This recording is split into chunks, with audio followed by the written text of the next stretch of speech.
Hello student, this is BSc best online class. तो आज हम आपके लिए लाए हैं बीएससी 5th सेमेस्टर के पेपर फर्स्ट की यूनिट सेकंड। तो इस वीडियो में हम पूरी यूनिट सेकंड आपको एक साथ पढ़ा देंगे, ठीक है, जो आपके लिए बहुत ज़्यादा यूज़फुल होने वाली है। आपको अलग अलग वीडियो देखने की कोई ज़रूरत नहीं है, इस वीडियो में आपको सारे टॉपिक क्लियर हो जाएंगे, ठीक है। तो इसमें देखते हैं यूनिट सेकेंड जो है आपकी केमिस्ट्री ऑफ एल्कीन्स। तो इससे पहले हमने यूनिट फर्स्ट की वीडियो डाली है वन शॉट, ये भी एक वन शॉट वीडियो होने वाली है जिसमें हम पूरी सेकेंड यूनिट कवर करेंगे, ठीक है। तो ये केमिस्ट्री ऑफ एल्कीन यानी एल्कीन्स का रसायन। तो एल्कीन एवं नामकरण देखेंगे इसमें। तो इसमें क्या होता है, एल्कीन एंड नोमेनक्लेचर। पहले देख लेते हैं एल्कीन होता क्या है। तो हमारा होता है एल्कीन जिसमें डबल बॉन्ड पाया जाता है। तो एल्केन क्या होता है, जिसमें सिंगल बॉन्ड पाया जाता है, और एल्कीन जो होता है इसमें क्या होता है, डबल बॉन्ड पाया जाता है। तो कार्बन कार्बन के बीच डबल बॉन्ड पाया जाता है। तो ये इसका फॉर्मूला है, ये एथीन का फॉर्मूला है, ठीक है। तो इसमें क्या पाया जाएगा, कार्बन कार्बन के बीच डबल बॉन्ड, जिसमें एक पाई बॉन्ड, अगर ये बॉन्ड टूटेंगे तो क्या होगा, एक पाई बॉन्ड होगा, और ये वाला बॉन्ड क्या होगा, एक सिग्मा बॉन्ड, ठीक है। तो एल्कीन वे असंतृप्त हाइड्रोकार्बन होते हैं जिनमें ऐसे दो कार्बन एटम अवश्य उपस्थित रहते हैं जो आपस में एक डबल बॉन्ड द्वारा जुड़े रहते हैं। तो इसमें ये कहा है जो हमारे एल्कीन है वे कैसे है, असंतृप्त हाइड्रोकार्बन। असंतृप्त वही होते हैं जिसमें डबल बॉन्ड और ट्रिपल बॉन्ड पाया जाता है। तो एल्कीन में क्या बचता है, डबल बॉन्ड, और एल्काइन जो होते हैं उनमें क्या पाया जाता है, ट्रिपल बॉन्ड। तो ये दोनों क्या है, असंतृप्त हाइड्रोकार्बन, ठीक है। तो इनमें क्या होगा, ऐसे दो कार्बन आइटम जरूर उपस्थित होंगे जिनके आपस में क्या होगा, डबल बॉन्ड जुड़े रहते हैं ये आपस में, ठीक है। ये कहलाते हैं हमारे एल्कीन। तो इनका सामान्य सूत्र क्या होता है, CnH2n होता है, ठीक है। एन की जगह हम कुछ भी रख सकते हैं, 1 2 3 4 एक्सेट्रा, ठीक है। इनमें एक पाई बॉन्ड तथा एक सिग्मा बॉन्ड होता है। तो मैंने ऊपर बताया कि इसमें एक पाई बॉन्ड और एक सिग्मा बॉन्ड होता है, ठीक है। इसका फॉर्मूला होता है CnH2n। तो एन की जगह हम 2 रख के देखेंगे तो क्या होगा, C2H4 बनेगा। इसका नाम बनेगा एथिलीन यानी एथीन, यह है इसका सामान्य नाम, और ये क्या है इसका IPSC नाम। तो एन की जगह हम 3 रखेंगे तो क्या बनेगा, C3H6 यानी प्रोपिलीन और प्रोपीन। एन की जगह 4 रखेंगे तो C4H8 ये बनेगा ब्यूटीन। अगर हम एन की जगह 1 रखेंगे तो क्या बनेगा, CH2 मैथीन। तो ये क्या है, अनस्टेबल होता है, इसलिए हम कहाँ से स्टार्ट करते हैं, 2 से, ठीक है। ये अनस्टेबल है, इसका यूज़ हम ज़्यादा नहीं करते हैं। तो इसका IPSC नामकरण के नियम देख लेते हैं। तो फर्स्ट क्या होता है, बड़ी कार्बन श्रृंखला का चयन। तो हमारे जो एल्कीन है उसके क्या हम IPSC नाम कैसे लिखते हैं, फर्स्ट स्टेप है इसमें हम सबसे बड़ी श्रृंखला का चयन करेंगे, यानी कार्बन की जो सबसे बड़ी श्रृंखला होगी उसका चयन करेंगे। तो हम देखेंगे CH3 single bond CH2 single bond CH2 single bond C, और नीचे CH2 सिंगल बॉन्ड CH3, और यहाँ पे डबल बॉन्ड CH2। तो ये इसमें क्या देखेंगे हम, कार्बन की बड़ी श्रृंखला। तो 1 2 हम किधर से भी ले सकते हैं, इधर से गिन लो 1 2 3 4 5, ठीक है। इधर से 5 बैठ रहा है, लेकिन अगर ये वाली चैन देखे, देखो इसमें ये वाली चैन देखे तो इसमें क्या बैठ रहा है, 1 2 3 4 5 6। तो इसमें 6 बैठ रहे हैं, लेकिन फिर भी हमारी श्रृंखला है उसमें क्या आना चाहिए, डबल बॉन्ड आना चाहिए। तो ये जो हमारी श्रृंखला है उसमें क्या आ रहा है, डबल बॉन्ड, लेकिन इस वाली श्रृंखला में कहीं भी डबल बॉन्ड नहीं आ रहा है, ठीक है। तो हम डबल बॉन्ड जरूर लेंगे। तो डबल बॉन्ड से हम लेंगे तो ये क्या है, सही श्रृंखला, और ये क्या है, गलत श्रृंखला। तो ये हमें डबल बॉन्ड जरूर लेना है। तो ये क्या है, 5 कार्बन की श्रृंखला बनी, और ये क्या है, डबल बॉन्ड भी है इसमें, और इसमें 6 कार्बन है लेकिन डबल बॉन्ड नहीं है, इसलिए क्या है, गलत श्रृंखला है। हमें कैसे गिनना है, जिसमें डबल बॉन्ड होना चाहिए, ठीक है। आगे देखते हैं।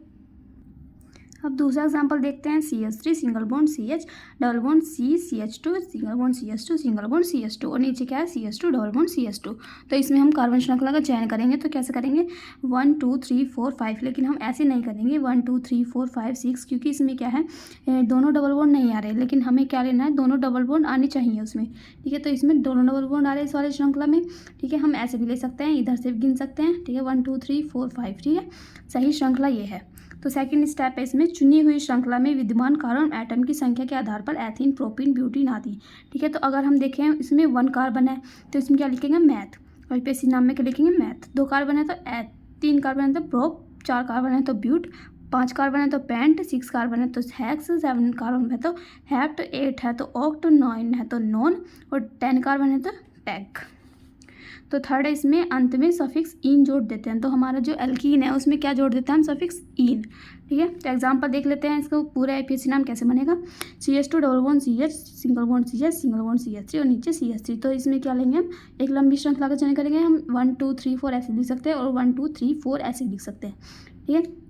तो इसका नाम बनेगा 3 मैथिल ब्यूटीन। तो 3 कैसे आया, देखो 1 2 3 3 पे क्या जोड़ रहा है, मैथिल, तो 3 मैथिल 3 मैथिल और ब्यूट, मतलब 1 2 3 4 4 श्रृंखला है, 4 कार्बन की श्रृंखला लंबी, तो हम क्या लिखेंगे ब्यूट। 4 में क्या था ब्यूट, ठीक है, तो ब्यूट लिख लिया हमने, और लास्ट में क्या जोड़ना था हमें ईन सफिक्स, ठीक है, तो ये बना 3 Maithil butene, 3 Maithil butene. Second है इसमें CH2 double bond CH single bond CH double bond CH2, तो इसका नाम कैसे बनेगा, हम लिखेंगे 1 2 3 4 श्रृंखला लंबी श्रृंखला ऐसी है, ठीक है, तो इसमें बनेगा ब्यूट 1 3 डाई इन।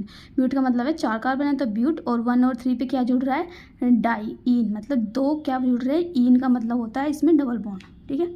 तो थर्ड है इसमें एथीन, C2H4 का क्या बनेगा सूत्र, C डबल बॉन्ड C, ठीक है, और ये दोनों साइड में क्या जुड़ जाएंगे हाइड्रोजन। प्रोपीन है C3H6, तो इस क्या कैसे बनेगा C 3 बार लिख लेंगे, और यहाँ पे 3 हाइड्रोजन, यहाँ पे 1 और यहाँ पे 2, ठीक है, ये बना प्रोपीन। आगे देखते हैं, अब देखते हैं method of preparation of alkenes, तो एल्कीन्स के बनाने की विधियाँ। तो फर्स्ट है इसमें अल्कोहलों के निर्जलीकरण से, तो हम सबसे पहले एल्कीन किससे बनाएंगे, अल्कोहल के निर्जलीकरण से। निर्जलीकरण का क्या मतलब होता है, डिहाइड्रेशन ऑफ एल्कीन, जिसमें से वाटर का अणु बाहर निकल जाता है। तो जब अल्कोहल को शांत H2SO4 की उपस्थिति में भिन्न भिन्न ताप पर गर्म करते हैं तो क्या बनता है, जल व एल्कीन प्राप्त होता है। तो पहले हमें क्या लेना है, हमें लेना है अल्कोहल, और फिर क्या लेना है, शांत H2SO4 की उपस्थिति में क्रिया करेंगे कितने 170 डिग्री सेल्सियस पर। जब ये इससे क्रिया करेगा तो क्या होगा, यहाँ से जल का अणु बाहर निकलेगा, और यहाँ से बनेगा CH2 डबल बॉन्ड CH2, ये क्या बना एथीन। तो ये कैसे बना, ये बना H2O, देखो HO, और एक ये वाला H, ठीक है, क्या बनेगा H2O, और यहाँ पे क्या होता है CH2 डबल बॉन्ड CH2। तो यहाँ पे जब ये यहाँ से निकल जाएगा तो यहाँ पे क्या हो जाएगा, डबल बॉन्ड आ जाएगा, ठीक है, क्या बनेगा एथीन, ये हमारा बने एल्कीन, ठीक है। तो हम फिर ये क्या था 1 डिग्री अल्कोहल, क्योंकि ये क्या है, ये 1 डिग्री कार्बन से जुड़ रहा है OH, तो ये क्या बने 1 डिग्री अल्कोहल। तो अब देखेंगे 2 डिग्री अल्कोहल जब हम शांत H2SO4 की उपस्थिति में 140 डिग्री सेल्सियस पर क्रिया करवाएंगे तो क्या होगा। देखो इसमें आपको पता कैसे चलेगा ये 2 डिग्री अल्कोहल है, देखो ये वाला कार्बन कौन सा होगा, 2 डिग्री कार्बन होगा, क्योंकि ये कार्बन कितने कार्बन से जुड़ा है 2 से, तो 2 कार्बन से जुड़ने वाला कार्बन क्या कहलाता है 2 डिग्री कार्बन। तो जो 2 डिग्री कार्बन से जुड़ रहा है उसे क्या कहेंगे 2 डिग्री अल्कोहल। कंसनट्रेटेड H2SO4 की उपस्थिति में 140 डिग्री सेल्सियस पर क्रिया कराएंगे तो क्या होगा, ये जल का अणु यहाँ से बाहर निकल जाएगा, और ऊपर वाले की तरह यहाँ पे क्या बन जाएगा प्रोपीन। इसमें 3 कार्बन तो प्रोपीन बनेगा, और जो 3 डिग्री कार्बन है उसमें कितने कार्बन है 4, तो इसमें क्या बनेगा 2 मैथिल प्रोपीन बनेगा इसमें, ठीक है, जल का अणु इसमें भी बाहर निकल जाएगा। सेकेंड देखते हैं, सेकेंड में हमारा गिगनार्ड अभिकर्मक के द्वारा। तो सेकेंड है कि हम गिगनार्ड रिएजेंट के द्वारा हम कैसे बना सकते हैं एल्कीन। तो जब गिगनार्ड अभिकर्मक को एल्कीनीन हैलाइड के साथ क्रिया कराई जाती है तो क्या बनता है, उच्चतर एल्कीन प्राप्त होते हैं। उच्चतर का मतलब होता है जिसमें कार्बन परमाणु की संख्या बहुत अधिक हो, ठीक है। तो CH3MgI, ये मैंने पिछली वीडियो में बताया हुआ है, ये किसका फॉर्मूला है गिगनार्ड अभिकर्मक का। जब इसकी एल्कीनिल हैलाइड से क्रिया करेंगे इसका फॉर्मूला होता है ICH2 single bond CH double bond CH2। जब ये इससे क्रिया करेगा तो क्या होगा MgI2, ये वाला पूरा बाहर निकल जाएगा, और क्या बचेगा यहाँ पे CH3 CH2 CH और डबल बॉन्ड CH2, ये बना उच्चतर एल्कीन। ये क्या नाम होगा इसका, ब्यूटीन, ठीक है।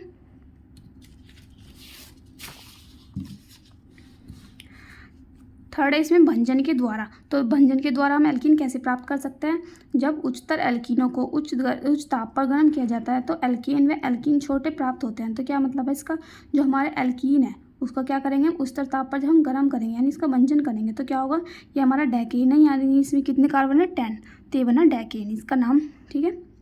तो जब ये एल्केन है, ठीक है, एल्कीन नहीं है एल्केन, डैकेन बनेगा, ठीक है। जब ये भंजन होगा इसका तो क्या बनेगा C4H10 plus C2H4 plus C4H8, ये बना ब्यूटेन, ये बना एथीन, और ये क्या ना ब्यूटीन। तो इसमें ये कहा है जो एल्कीन को उच्चतर गर्म करेंगे तो क्या होगा, वो अपने एल्कीन में छोटे अणु में बढ़ जाएगा, ठीक है। तो ये बना हमारा एल्केन, ये बना एल्कीन, और ये एल्कीन, तो एल्कीन बने एक एल्केन, ठीक है। ये क्या है छोटे छोटे हैं, और ये क्या था बड़ा, तो बड़े को हम जब गर्म करेंगे तो छोटे छोटे में बढ़ जाएगा एल्कीन में और एल्कीन में। फोर्थ है इसमें एल्काइन के आंशिक अपचयन से, ठीक है। जो हम एल्काइन मतलब एल्काइन का फॉर्मूला क्या आता है CnH2n-2। तो जब एल्काइंस का निकिल चूर्ण की उपस्थिति में 200 डिग्री सेल्सियस पर हम आंशिक अपचयन किया जाता है तो क्या होता है एल्कीन प्राप्त होते हैं। तो CH3 single bond C triple bond CH, तो एल्काइन में क्या होता है मैंने बताया ट्रिपल बॉन्ड होता है, तो ये बना 1 प्रोपाइन, ठीक है, प्लस जब हम इसका क्या करेंगे, आप चयन करना है तो H2 से क्रिया करेंगे Na के ऊपर C में 200 डिग्री सेल्सियस पर। जब ये इससे क्रिया करेगा तो बनाएगा CH3 single bond CH double bond CH2। तो एक H यहाँ जुड़ जाएगा, एक H यहाँ जुड़ जाएगा और ये ट्रिपल बॉन्ड का डबल बॉन्ड बन जाएगा। तो ये बना 1 प्रोपीन। ठीक है, फिफ्थ है इसमें एल्कीन हैलाइड के वी हेलोजनीकरण से। वी हेलोजनीकरण का मतलब क्या होता है, जिसमें से हाइड्रोजन और हेलोजन दोनों निकल जाएं। तो एल्कीन हैलाइड क्या होता है, जब आइसोप्रोपिल आयोडाइड की पोटेशियम हाइड्रोक्साइड के साथ क्रिया कराई जाती है तो क्या बनता है, पोटेशियम आयोडाइड, यानी प्रोपीन व जल बनते हैं। तो इसमें क्या कहा है, जब हम आइसोप्रोपिल आयोडाइड का फॉर्मूला क्या होता है, ये है आइसोप्रोपिल आयोडाइड का फॉर्मूला होता है CH3 सिंगल बॉन्ड CH ऊपर I और नीचे और साइड में CH3। ये बना आइसोप्रोपिल आयोडाइड। ठीक है, जब इसकी क्रिया किससे कराएंगे, पोटेशियम हाइड्रोक्साइड यानी KOH से कराएंगे। ये क्या है, पोटेशियम हाइड्रोक्साइड।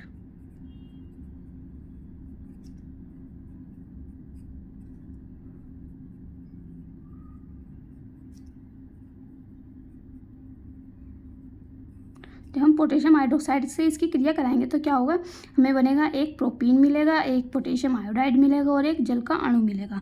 ठीक है, ये कैसे मिला, देखो K और I ये दोनों मिलाकर KI बना लेंगे और यहाँ क्या बचा, एक H बचा और एक O बचा और यहाँ पे एक H ये वाला। ठीक है, ये बना लेंगे H2O और यहाँ पे क्या बचा, यहाँ पे सिर्फ CH बचा और यहाँ पे क्या बचा, CH2। तो ये बना लेंगे CH3 CH और यहाँ पे डबल बॉन्ड आ जाएगा क्योंकि ये वाला बॉन्ड ब्रेक होगा, ये वाला, और एक एक इलेक्ट्रॉन इन पे आ जाएंगे तो क्या बना लेंगे, डबल बॉन्ड। तो ये बना हमारा प्रोपीन। तो आगे देखते हैं, ये इसके बनाने की विधिया कंप्लीट हुई। आगे देखते हैं क्या है। नेक्स्ट टॉपिक है आपका सेट-जैप रूल यानी सेट-जैप का नियम। जब एथिल अल्कोहल को शांत H2SO4 के साथ 160 डिग्री और 170 डिग्री पर गर्म करने पर क्या होता है, अल्कोहल का OH जो होता है तथा हाइड्रोजन परमाणु मिलकर क्या H2O के अणु के रूप में निकल जाते हैं तो क्या बनता है, तथा एथिलीन बनाती है। जो हम पहले क्या लेंगे, एथिल अल्कोहल। एथिल अल्कोहल का फॉर्मूला कहता है C2H5OH। तो C2H5OH को हमें खोल के लिख लेंगे C2H5OH। ठीक है, जब इसको क्या करेंगे, 160 से 170 डिग्री सेल्सियस पर गर्म करेंगे और क्या शांत H2SO4 की उपस्थिति में, तो क्या होगा, हमारा बनेगा एथिलीन और H2O का H2O निकलेगा यहाँ से। तो ये वाला जो ये वाले हैं ये बाहर निकल जाएगा। ठीक है, और क्या बचेगा यहाँ पे CH2 और ये वाला H इधर आ जाएगा तो यहाँ बनेगा CH2 डबल बॉन्ड आ जाएगा इसके बीच में, ये बनेगा एथिलीन। ठीक है, ये है इसका सेट-जैप रूल।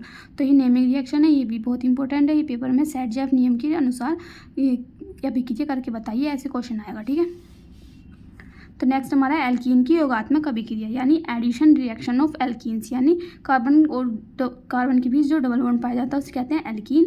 तो इसकी क्या देखेंगे, योगात्मक अभिक्रिया। योगात्मक अभिक्रिया वे होती हैं जिसमें दो अभिकर्मक भाग लेते हैं लेकिन उत्पाद क्या बनता है, एक, दोनों आपस में जुड़ जाते हैं। तो देखते हैं वह रिएक्शन जिसमें अभिक्रिया कारकों के अणु आपस में संयोग करके केवल एक क्रियात्मक योग देते हैं, क्या कहलाते हैं, योगात्मक अभिक्रिया। तो इसमें देखते हैं हमने क्या लिए, दो अभिकर्मक लिए लेकिन हमारा उत्पाद बना एक, तो ये क्या है, योगात्मक अभिक्रिया।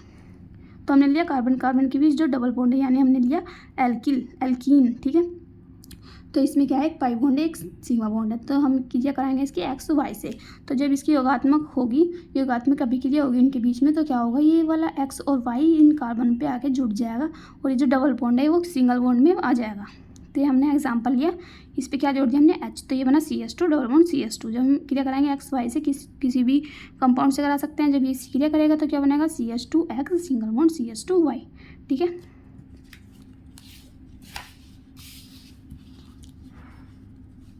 तो वो थी योगात्मक। और अब देखेंगे हम नाभिक स्नेही योग। ठीक है, ये है नाभिक स्नेही योग।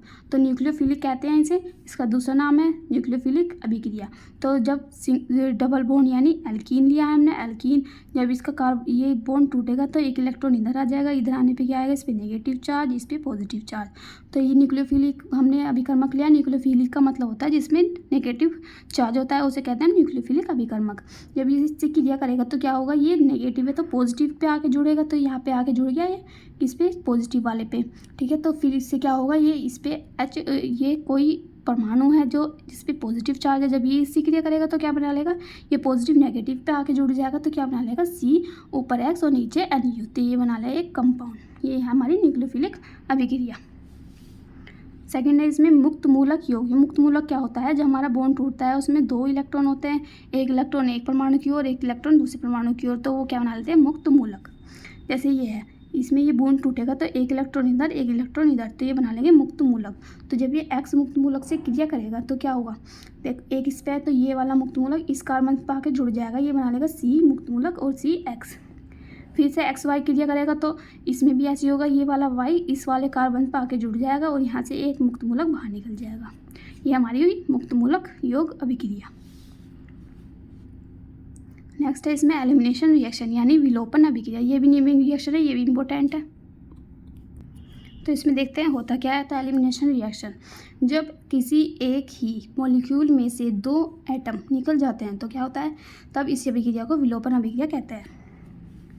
देखो जैसे इसमें है, ये क्या है, एक अभिकारक है, तो जब इसमें से 2 मॉलिक्यूल निकल जाए यानी ए बी यहाँ से बाहर निकल जाएगा तो ये क्या हुआ, एक विलोपन अभिक्रिया हुई। यानी विलोपन का मतलब है निकल जाना, ठीक है।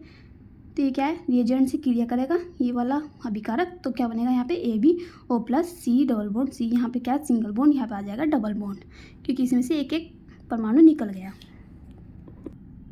आगे है इसमें मार्कोनिकॉफ और एंटी मार्कोनिकॉफ का नियम, यानी मार्कोनिकॉफ और एंटी मार्कोनिकॉफ एडिशन, यानी मार्कोनिकॉफ तथा एंटी मार्कोनिकॉफ योग। तो इसमें देख लेते हैं मार्कोनिकॉफ का नियम पहले। इस नियम के अनुसार असममित अभिकर्मक का ऋणात्मक भाग असममित एल्कीन के उस कार्बन परमाणु पर जुड़ता है जिस पर H परमाणु की संख्या कम होती है। तो इसमें क्या कहा है, विस्तार से समझते हैं अच्छी तरह से। तो इसमें क्या है, देखो असममित अभिकर्मक का है एक और असममित एल्कीन, तो इसमें कैसे पता चलेगा कौन सा असममित अभिकर्मक है और कौन सा असममित एल्कीन। तो इसमें एल्कीन कौन सा है इन दोनों में, ये वाला। तो ये क्या है, एक असममित एल्कीन है और असममित अभिकर्मक ये वाला जिसमें अलग अलग परमाणु उपस्थित है। तो अगर यहाँ पे H2 होता तो ये क्या होता है, एक सममित एल्कीन, क्योंकि इसमें दोनों परमाणु एक जैसे हैं। लेकिन यहाँ क्या है HBr, तो ये क्या है असममित अभिकर्मक। जब ये इससे क्रिया करेगा तो इसमें ये क्या है, जब ये वाला इससे क्रिया करता है तो क्या होता है, जो हमारा परमाणु है उसका हाइड्रोजन परमाणु की संख्या कम होती है। देखो जो हमारा असममित एल्कीन है इस पे जो असममित अभिकर्मक की क्रिया करेगा तो इसका जो ऋणात्मक भाग होगा Br नेगेटिव, इसका ऋणात्मक भाग है। जब ये इससे क्रिया करेगा तो इसका ऋणात्मक भाग उस परमाणु पे जुड़ेगा, इनमें से उस कार्बन परमाणु पे जुड़ेगा जिसमें डबल बॉन्ड पे के पास जो कार्बन परमाणु है उसमें हाइड्रोजन की संख्या कम हो। देखो डबल बॉन्ड के साइड में 2 कार्बन है, इसमें से सबसे हाइड्रोजन की कम इसमें इस वाले कार्बन पे, तो ये जो ऋणात्मक भाग है वो इस वाले कार्बन पे जुड़ेगा, इस वाले पे नहीं जुड़ेगा क्योंकि इस पे हाइड्रोजन ज़्यादा है। ठीक है, समझ में आया। तो यहाँ पे बनेगा CH3, यहाँ पे बनेगा CH और इस पे Br आके जुड़ जाएगा तो Br, यहाँ पे बचेगा CH3, ये वाला H इस पे आके जुड़ जाएगा तो निगेटिव भाग इस पे और पॉजिटिव भाग इस पे जुड़ जाएगा तो ये बनेगा 2 ब्रोमोप्रोपेन। ठीक है, तो इसका मैकेनिज्म देख लेते हैं। ये सिंपल से ऐसे नहीं जुड़ता है, इसका कुछ मैकेनिज्म है छोटा सा, तो उसे समझ लेते हैं। तो मैकेनिज्म देखते हैं इसके लिए। ये जो मार्कोनिकॉफ का नियम है ये पेपर में सिर्फ मार्कोनिकॉफ के एडिशन के नाम से आएगा, इसको अच्छे से समझ लेना। इस अभिक्रिया की क्रियाविधि निम्न पद में समझाई जा सकती है। तो पहला है चक्रीय आयन का बनना।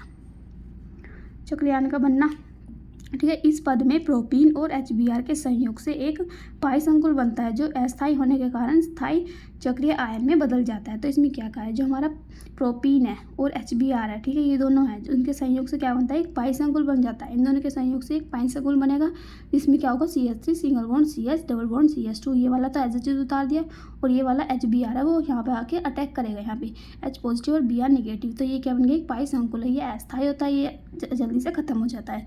तो क्या होता है, यहाँ पे CH3 सिंगल बॉन्ड CH, यहाँ पे CH2 और ये जो डबल बॉन्ड है ये टूट जाता है और किससे H से क्रिया कर लेता है और ये Br बाहर निकल जाता है। ये बना चक्रीय संरचना, ये होती है स्थायी। ठीक है, तो सेकंड स्टेप है इसमें कार्बोनियम आयन का बनना। तो कार्बोनियम आयन में क्या होता है, इस पे सी पे पॉजिटिव चार्ज होता है, उसे कहते हैं कार्बोनियम आयन। तो इस पद में स्थायी चक्रीय आयन 2 प्रकार कार्बोनियम आयन बनाता है।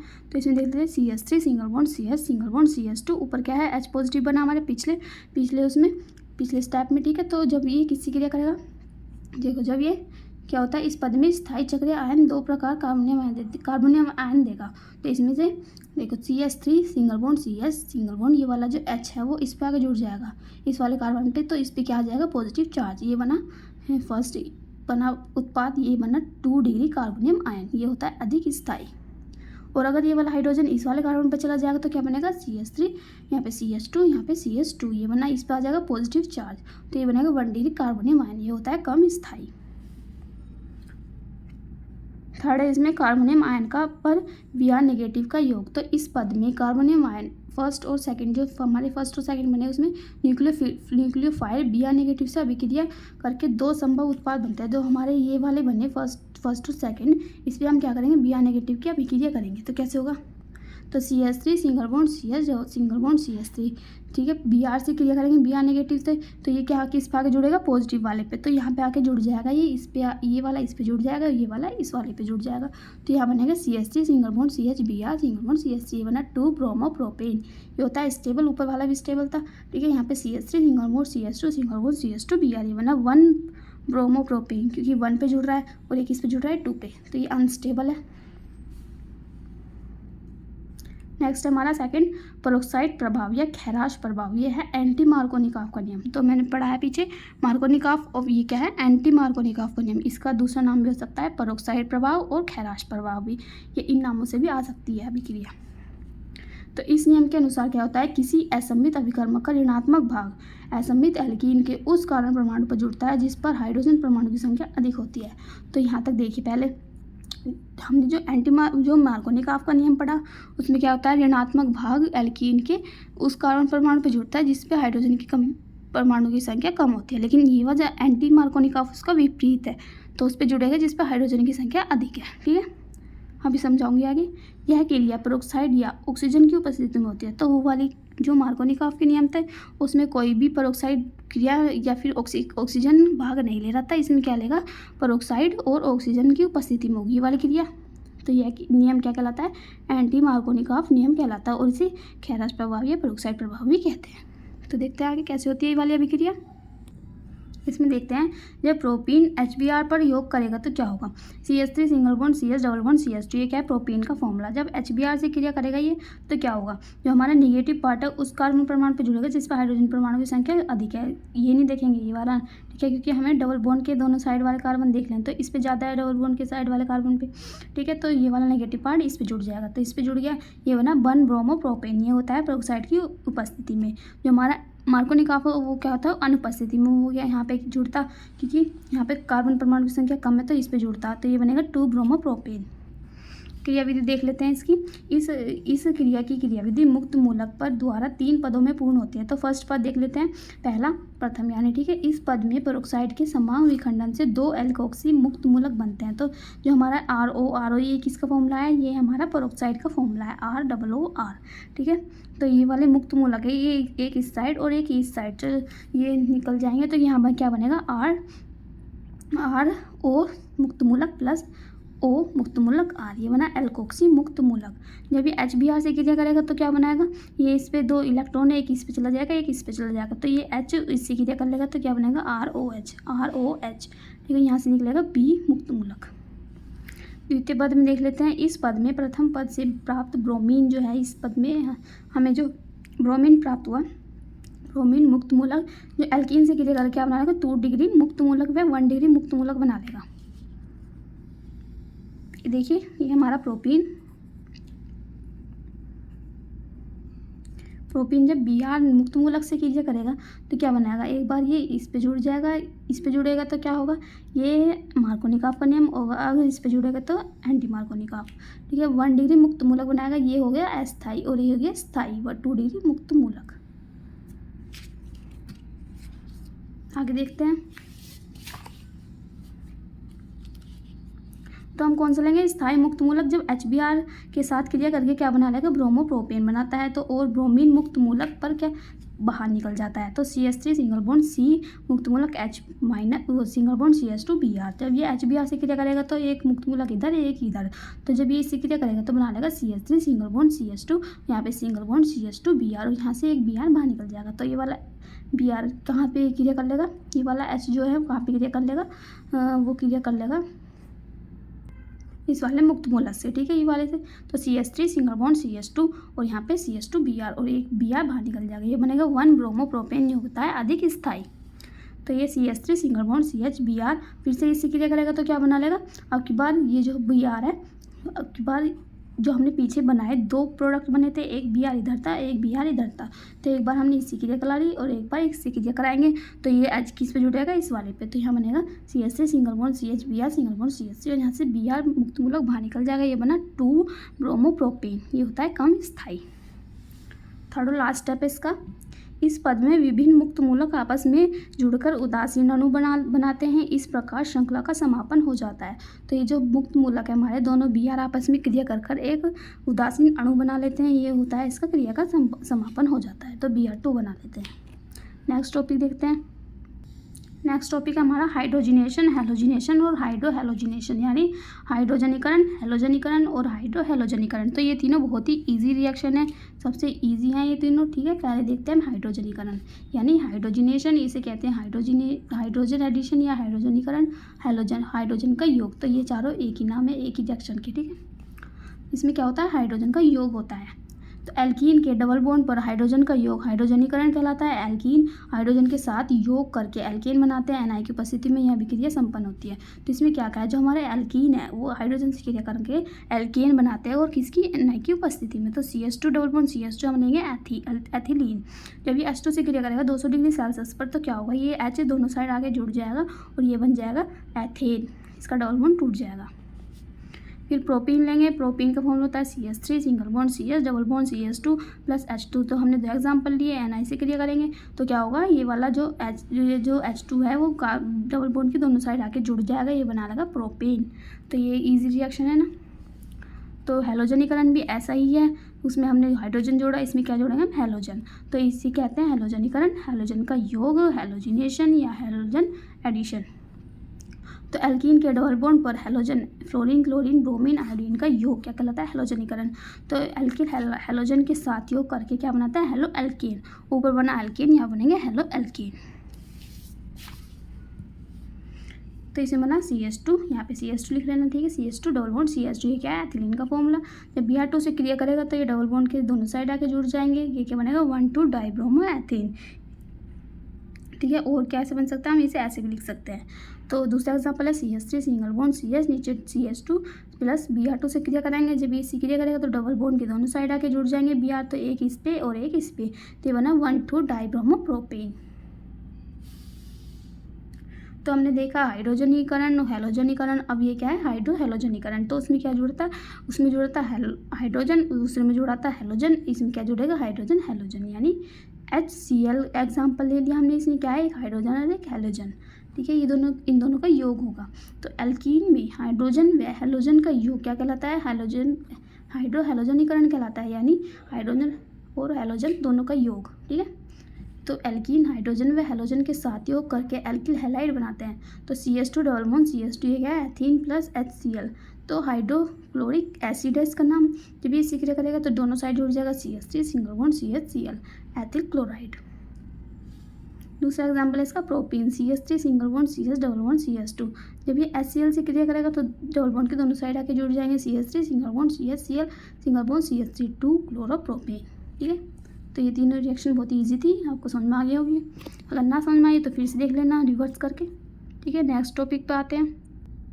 नेक्स्ट टॉपिक है हमारा हाइड्रेशन ऑफ एल्कीन, यानी एल्कीन का जल योजन। तो हम इसमें क्या जोड़ेंगे, इसमें हम जोड़ेंगे जल। तो addition of water to alkenes, तो एल्कीन में जल का संयोजन करेंगे। तो जब एल्कीन जल के साथ अभिक्रिया करके अल्कोहल बनाते हैं तो उसे क्या कहते हैं, एल्कीन में जल संयोजन कहलाता है। तो CH2 double bond CH2 alkene है, फिर इस पे क्रिया करेंगे HOH की, एडिशन ऑफ हाइड्रेशन। जब ये इसकी क्रिया कर लेगा तो CH2, यहाँ पे H और यहाँ पे CH2OH, ये दोनों H और OH दोनों साइड आके जुड़ जाएंगे, HOH, ये बनेगा अल्कोहल। ये हो गया, ये वाली क्रिया कहलाई एडिशन हाइड्रेशन। और अगर ये वाली हम क्रिया रिवर्स कर दे तो ये क्या कहलाएगी, एलिमिनेशन ऑफ हाइड्रोजन, यानी इसमें से H2 बाहर निकल जाएगा और क्या बना लेंगे, एल्कीन, ठीक है। ये हो गया डिहाइड्रेशन, ये वाली होगी हाइड्रेशन, ये वाली डिहाइड्रेशन।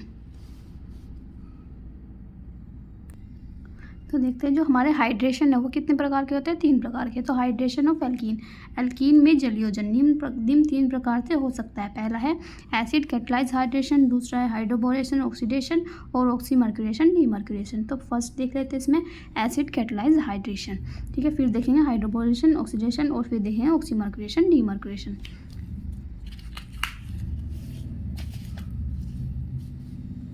फर्स्ट है इसमें एसिड, यहाँ पे एसिड लिख रहा है, ठीक है। Acid catalysed hydration of alkenes, तो एल्कीन सल्फ्यूरिक अम्ल की कुछ बूंदों की उपस्थिति में क्या होता है, जल के साथ मार्कोनिकॉफ नियम अनुसार अभिक्रिया करके अल्कोहल बनाते हैं। तो क्या लेंगे हम, पहले एल्कीन लेंगे, फिर सल्फ्यूरिक अम्ल की उपस्थिति में क्या करेगा, क्या इसकी मार्कोनिकॉफ के नियम के अनुसार इसका अल्कोहल में परिवर्तन होगा। तो CH3 single bond CH double bond CH2, ये क्या है, एल्कीन यानी हमारा प्रोपीन। जब ये जल से क्रिया करेगा यानी H पॉजिटिव और OH नेगेटिव, तो ये इससे आके जुड़ जाएंगे यहाँ पे CH3 सिंगल बॉन्ड CH और यहाँ पे OH और यहाँ पे CH2, यहाँ पे H, ये बनेगा 2 डिग्री अल्कोहल, ठीक है। 2 डिग्री का मतलब क्या है, ये 2 पे जुड़ रहा है क्या, OH, तो 2 डिग्री अल्कोहल बनाए। ये है मार्कोनिकॉफ रूल के अनुसार। तो इसमें ये कहा गया था जो हमारा निगेटिव पार्ट है वो किस पे आगे जुड़ेगा, जिस पर हाइड्रोजन परमाणु की संख्या कम होगी, ठीक है, उस पर आगे जुड़ गया है हमारा OH नेगेटिव। तो ये बना हमारा मार्कोनिकॉफ के नियम के अनुसार एसिड कैटलाइज्ड हाइड्रेशन। तो इसकी क्रिया विधि है छोटी सी, उसे देख लेते हैं। तो क्रिया विधि, इसका मैकेनिज्म, इसमें मध्यवर्ती यानी इंटरमीडिएट क्या बनता है, कार्बोकैटायन बनता है। तो CH3 single bond CH double bond CH2, ये बना हमारा प्रोपीन। जब ये इससे क्रिया करेगा तो क्या बना लेगा, CH3 सिंगल बॉन्ड CH, यहाँ पे पॉजिटिव सिंगल बॉन्ड CH3, ये बना है 2 डिग्री, ठीक है। 2 डिग्री कैसे बना, क्योंकि ये किस पे जुड़ रहा है, 2 डिग्री कार्बन पे जुड़ रहा है, यहाँ पे 1 2 3, ठीक है, तो इसलिए 2 डिग्री क्या बना, कार्बोकैटायन, C पॉजिटिव है, ठीक है। कार्बोकैटायन किसे कहते हैं, जिस पे पॉजिटिव चार्ज होता है जिस कार्बन पर, ठीक है, उसे कहते हैं कार्बोकैटायन। तो ये बना 2 डिग्री, यह इंटरमीडिएट कार्बोकैटायन। अगर जो हमारा CH3 single bond CH2 single bond CH2 इस पे पॉजिटिव आता तो ये क्या बनता है, 1 डिग्री। तो इनमें से सबसे ज़्यादा स्थायी कौन सा है, 2 डिग्री है, क्योंकि 3 डिग्री सबसे ज़्यादा स्थायी होता है, फिर 2 डिग्री, फिर 1 डिग्री। तो इनमें से सबसे ज़्यादा स्थायी 3 डिग्री है। तो इन दोनों में से कौन सा हुआ, ये वाला। फिर देखते हैं CH3 सिंगल बॉन्ड CH, ये वाला हमारा, ये वाला बना, ये वाला लिया हमने यहाँ पे, ठीक है। फिर हम किसकी क्रिया कराएंगे, HOH की क्रिया कराएंगे। तो फिर ये इससे क्रिया कर लेगा तो यहाँ पे बना लेगा CH3 CH, और ये वाला जो पूरा H2 है यहाँ पे आके जुड़ जाएगा OH2, तो इस पर आ जाएगा पॉजिटिव चार्ज, ये वाला पॉजिटिव इस पर आ जाएगा, यहाँ बनेगा सिंगल बॉन्ड CH3। ये बना कार्बोकैटायन मध्यवर्ती था, तो ये हमारा प्रोडक्ट बना। आगे देखते हैं, जब ये क्रिया होगी फिर से क्या होगा, यहाँ से माइनस, यहाँ से H पॉजिटिव बाहर निकल जाएगा किसकी, HSO4 की उपस्थिति में। तो ये इससे क्रिया कर लेगा तो यहाँ बनेगा CH3 CH और यहाँ पे OH, यहाँ से एक H बाहर निकल गया, यहाँ बना CH2 और सिंगल बॉन्ड H, ये बना 2 डिग्री अल्कोहल। तो ये जो HSO4 है वो किससे क्रिया कर लेगा, जो हमारा AH बना, ये इससे क्रिया करके क्या बना लेगा, H2SO4। तो ये उत्प्रेरक की तरह क्रिया करेगा, यानी कैटलाइज की तरह कार्य करेगा। कैटलाइज मतलब क्या होता है, जो स्टार्टिंग, देखिए जो अभिक्रिया की स्टार्टिंग में भाग लेता है, H2SO4 हमने स्टार्टिंग में भाग लिया और लास्ट में क्या हो गया, फिर से H2SO4 बाहर निकल गया, तो ये क्या है, एक उत्प्रेरक की तरह कार्य करेगा। नेक्स्ट देखते हैं, नेक्स्ट टॉपिक है हमारा हाइड्रोबोरेशन ऑक्सीडेशन, यानी हाइड्रोबोरेशन और ऑक्सीकरण। तो इसमें देखते हैं एल्कीन जब डाइबोरेन यानी BH3 का होल ट्वाइस के साथ अभिकृत किया जाता है तो क्या होता है, वह एल्किल बोरेन यानी R3B बनाते हैं, जो क्षारीय हाइड्रोजन पेरोक्साइड यानी H2O2 के द्वारा ऑक्सीकरण कर क्या बनाते हैं, अल्कोहल देते हैं। यह क्रिया हाइड्रोबोरेशन ऑक्सीकरण कहलाती है। इस क्रिया में एल्कील व एल्कीन पर जल का एंटी मार्कोनिकॉफ योग होता है। तो पिछले वाले में एसिड कैटलाइज में हमने मार्कोनिकॉफ का दिया था, इसमें कैसा योग होगा, एंटी मार्कोनिकॉफ का नियम ये लागू होगा, ठीक है। तो पहले क्या लेंगे हम, एल्कीन की क्रिया BH3 और होल ट्वाइस के साथ कराएंगे। तो इसे हम कैसे लिख सकते हैं, B2H6 भी लिख सकते हैं हम इसे। तो CH3 single bond CH double bond CH2, ये हमारा प्रोपीन है यानी एल्कीन का फॉर्मूला। तो B2H6 या फिर THF यानी टेट्राहाइड्रोफ्लोराइड के साथ क्रिया कराएंगे तो ये बनेगा हमारा CH3 सिंगल बॉन्ड CH, नीचे H सिंगल बॉन्ड CH2, यहाँ पे OH, ये बना 1 डिग्री अल्कोहल। तो ये होगी फर्स्ट रिएक्शन, ये वाली सेकंड होगी H2O2 और क्या OH नेगेटिव, ठीक है। तो ये दोनों रिएक्शन है, पहले ये वाली, सेकंड ये वाली। तो ये वाली क्या कहलाएगी, हाइड्रोबोरेशन, ये वाली ऑक्सीडेशन। तो लास्ट में जो हमारा उत्पाद प्राप्त होगा वो ये होगा 1 डिग्री अल्कोहल, ठीक है। फर्स्ट रिएक्शन ये वाली कराएंगे इसके साथ, फिर सेकेंड वाली ये वाली, फिर लास्ट में मिलेगा 1 डिग्री अल्कोहल। तो ये क्या रूल लगेगा इसमें, एंटी मार्कोनिकॉफ का रूल यानी एडिशन ऑफ वाटर। तो क्रियाविधि देख लेते हैं इसमें मैकेनिज्म। फर्स्ट है इसमें हाइड्रोबोरेशन देखेंगे, फिर देखेंगे हम ऑक्सीडेशन। तो B2S6 को हम लिख सकते हैं 2BH3 भी लिख सकते हैं। तो CH3 CH double bond CH2, तो ये बॉन्ड ब्रेक होगा तो क्या होगा, इस पर आंशिक नेगेटिव आ जाएगा और इस पर आंशिक पॉजिटिव, क्योंकि इलेक्ट्रॉन इस साइड चले जाएंगे तो इस पर आंशिक नेगेटिव, इस पर आंशिक पॉजिटिव। तो जब ये BH3 से क्रिया करेगा तो ये स्लो रिएक्शन होती है, तो क्या होता है CH3 सिंगल बॉन्ड CH, तो ये वाला बॉन्ड ब्रेक हो जाता है और इस पे क्या आके जुड़ जाता है, एक पे H और एक पे BH2, ठीक है। ये बना शॉर्ट लिव होता है ये, तो ये बन जाता है CH3 CH, यहाँ पे H CH2, यहाँ पे BH2। नेक्स्ट है इसमें CH3 सिंगल बॉन्ड CH, नीचे H सिंगल बॉन्ड CH2, यहाँ पे BH2। जब ये फिर से CH3 single bond CH double bond CH2 ये इससे क्रिया करेगा तो क्या बना लेगा, CH3 सिंगल बॉन्ड CH, यहाँ पे ये वाला CH और CH2, ठीक है।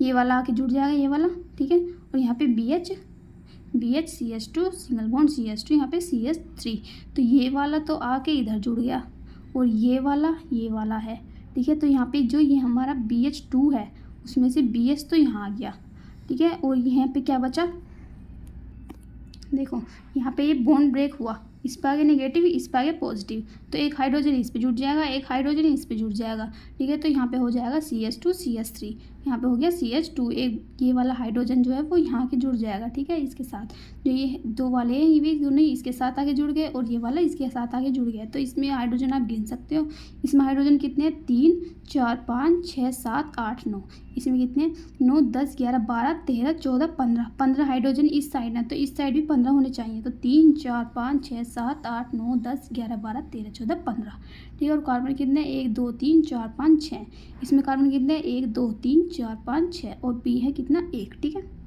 ये रिएक्शन संतुलित है। तो इसमें नेक्स्ट देखते हैं CH3, ये हमारा बना ये वाला, अगर हम इसे कैसे लिख सकते हैं, BH और इस साइड क्या है CH2 CH3, इधर भी क्या है CH2 CH3।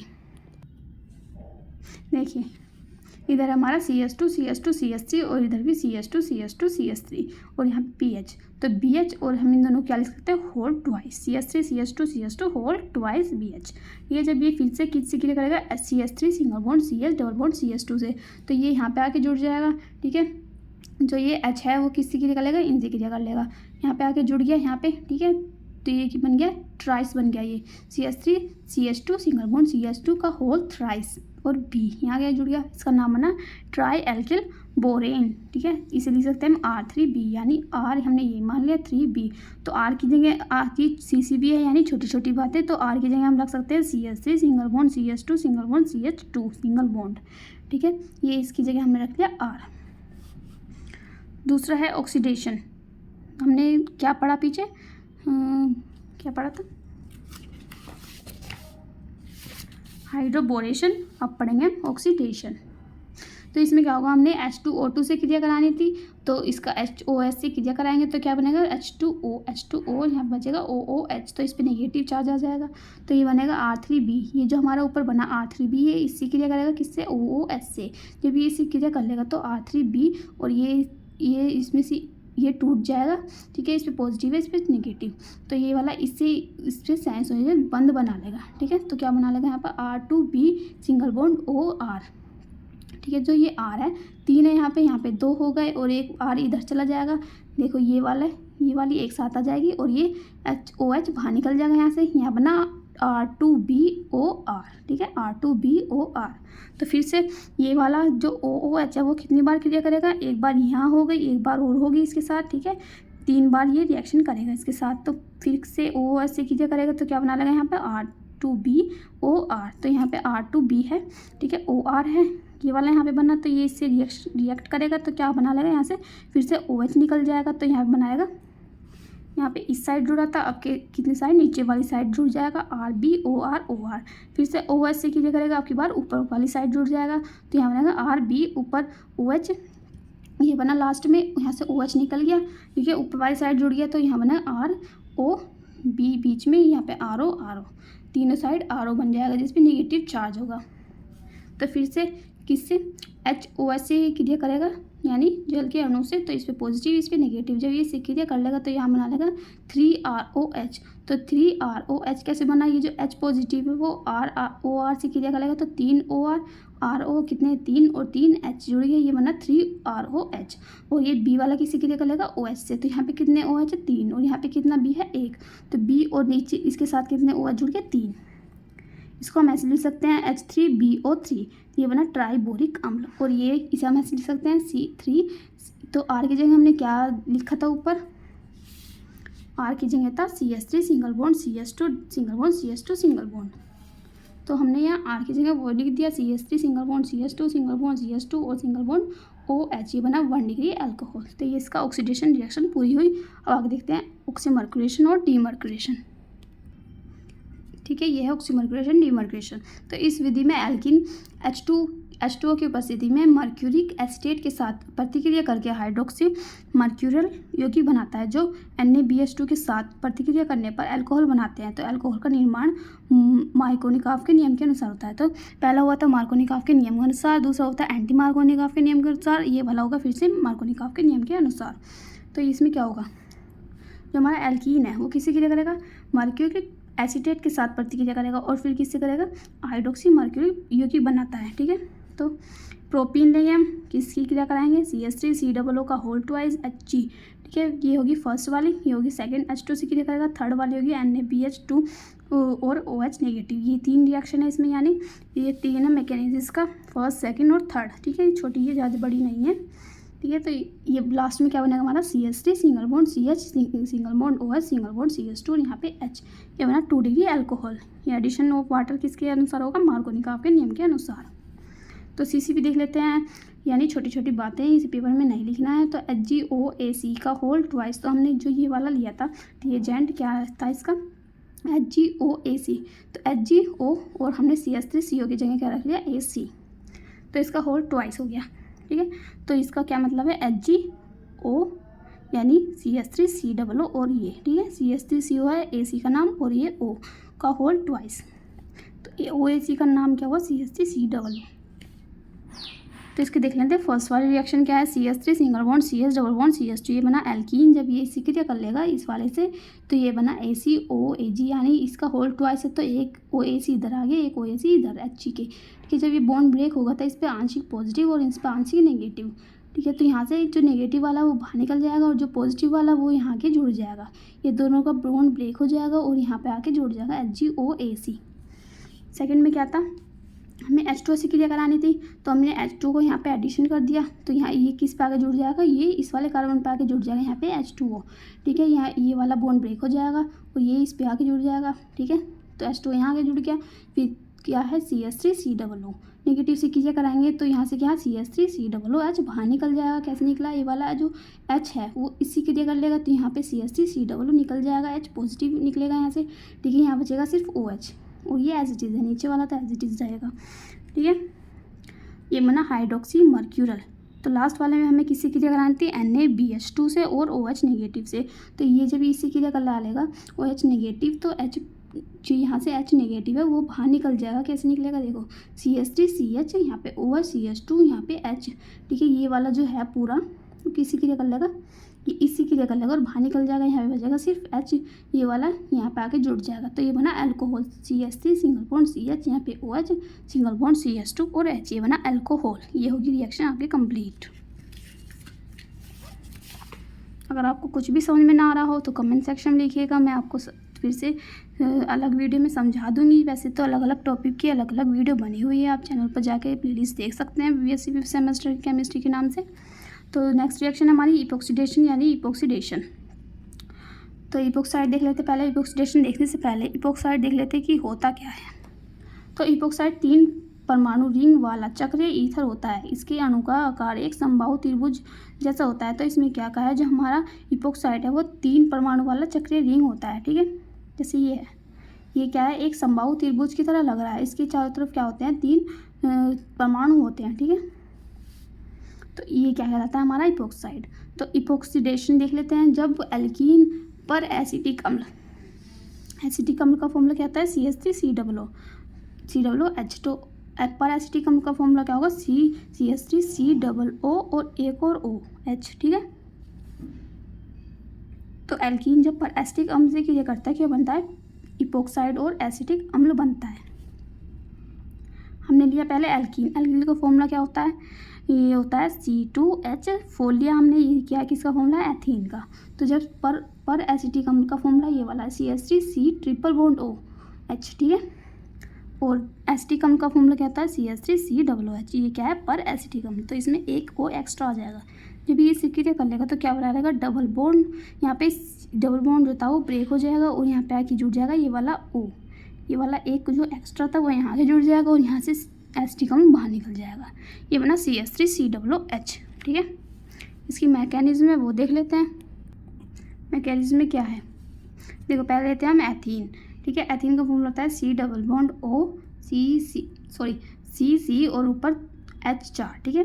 तो जब हम इसकी पर एसिटिक एसिड से क्रिया कराएंगे तो ये इसके साथ क्रिया करके बना लेगा इपोक्साइड और एसिटिक एसिड, तो यहाँ का बॉन्ड ब्रेक हो गए तो यहाँ बना लेगा O, एक यहाँ पे आके जुड़ जाएगा और यहाँ बनेगा CH3 COOH, ठीक है, एसिटिक एसिड बना। ठीक है, ये रिएक्शन पूरी हुई। आप देखते हैं नेक्स्ट।